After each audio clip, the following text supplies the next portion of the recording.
Tell me who your mentors and supporters were when you guys first started your career, and how important was their support? We've always been very lucky as far as support. And we moved to Silver Lake. We started the band in 2000, so our band's been around for about 12 years. I know. And when we were starting, there were places in Silver Lake. You look better than ever. Thanks, Yeah. Bryce. So do you. Yeah. Heroin, right? Yeah, that's it. So, but places like Silver Lake Lounge and Spaceland, just and Silver Lake Echo, in general at the time. So, you know, it was a very supportive community to new music, to new bands. A lot of our friends would come just to, you know, see what all of our other friends' bands were doing, and it felt like there wasn't a much real judgment. Camaraderie, and you know, there was no scene. Like, we didn't really have a sonic scene. You know, it was a scene of people that were appreciative of things that were different. You know, and we moved out there a long time ago. Still live there, and it was. We all played music before, and Nikki and I knew each other for a while beforehand. We were playing in different bands, and we met people and became really close with people that were making amazing music, and it took the myth out. You know, it made it. It put it in a spot where you understood it, where it was human and it wasn't something out of reach.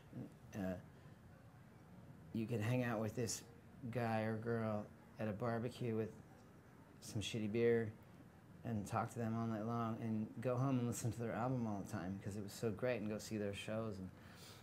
And so we kind of got swept up in that world. Honestly, we would never had the balls to start a band if it wasn't for that neighborhood and all the people around. Yeah. Silver Lake's a very special place. Yeah, I think it still is. I mean, it's changed a lot. You know, and people before us say that they were. I mean, it's always been sort of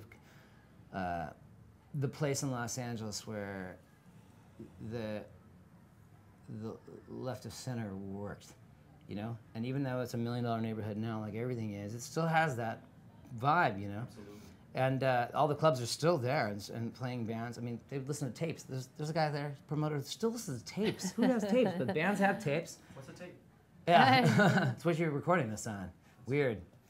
But it just gave us the confidence to try stuff.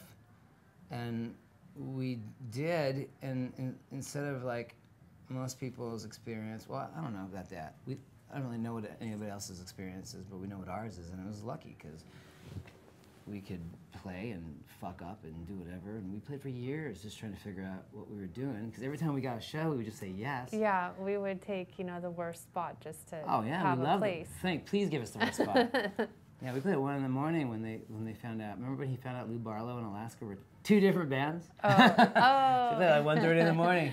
These guys, you're pushed back to 1:30. Yeah, we reveled in it. Like